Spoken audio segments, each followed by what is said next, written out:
It has often been said that there is great confusion in the world regarding the place of religious life in the church. Some think that religious sisters are basically the female equivalent of priests, some that they perform no valuable function in the church or in the world, and then there are others who believe that the church would do just as well without religious, that they are an optional extra to the church, or what's worse, that they are out of date and outmoded.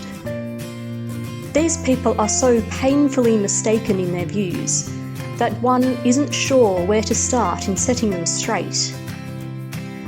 To begin with, it would be important to elucidate the place of religious in relation to the church, that is, to the church hierarchy. For starters, religious do not constitute part of the hierarchical structure and are not an intermediate state between the clerical and lay states. Religious are answerable to the church authorities placed over them. The church has the authority as well as the duty of interpreting and regulating the evangelical counsels of poverty, chastity, and obedience. The church performs the role of approving the rules and constitutions which are presented by religious congregations. It raises religious profession to canonical state and helps institutes to grow and flourish according to the spirit of their founders. Institutes, in fact, require the approval of the Holy See or the local ordinary to make adaptations to their own legislation. Furthermore, the Holy Father has the authority to remove institutes and its members from their local ordinaries and place them immediately under himself. The next important thing to clarify is that religious certainly do have an important role in the church, since they surrender their lives to serve God and to serve others. By their vows of poverty, chastity, and obedience, religious commit themselves to God and to his service by a new and special title. The evangelical counsels free them to live their baptismal consecration so that they might derive more abundant fruit from their baptismal grace. The church having then accepted their surrender, religious become dedicated to its service.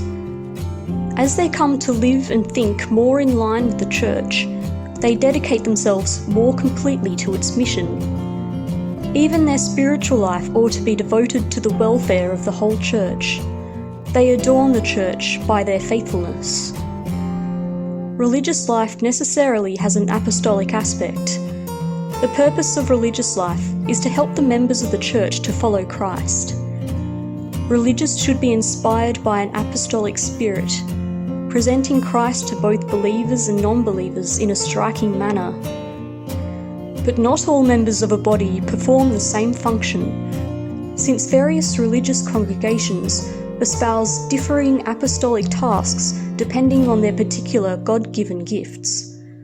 Some religious are called to withdraw from the active apostolate and to spend their lives in contemplation, and they too help towards building up the kingdom of God here on earth.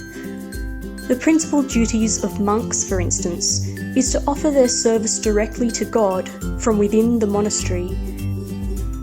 And no matter how demanding the active apostolate may be, contemplatives will always retain an honourable place in the church. The primary role of all religious is to be an eschatological sign. They are to bear witness that the needs of God's kingdom come before those of this world, and point towards heavenly goods, towards the future resurrection. And so it is clear that religious hold their own distinctive place in the church, with their own mission and purpose in the church and in the world, praying and working for the building up of the kingdom of God on earth, and bearing witness to the eschaton.